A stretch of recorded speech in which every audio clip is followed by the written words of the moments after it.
Ainal Mardiah, 47 tahun, warga Gampung Kuta Baru, Kecamatan Trumon, Kabupaten Aceh Selatan ditemukan meninggal dunia di pinggir sungai daerah kampung setempat, Minggu 1 Januari 2023 siang.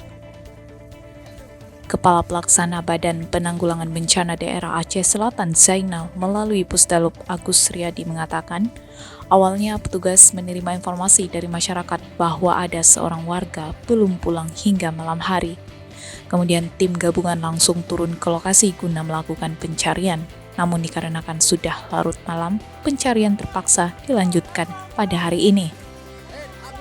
Pihaknya kembali melanjutkan pencarian dan akhirnya korban berhasil ditemukan dalam keadaan meninggal dunia di pinggir sungai daerah kampung Kuta Baru.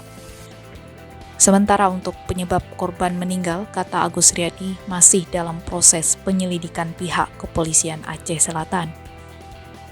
Saat ini korban sudah dibawa pulang ke rumah duka untuk disemayamkan. Demikian laporan Ilyas dari Aceh Selatan.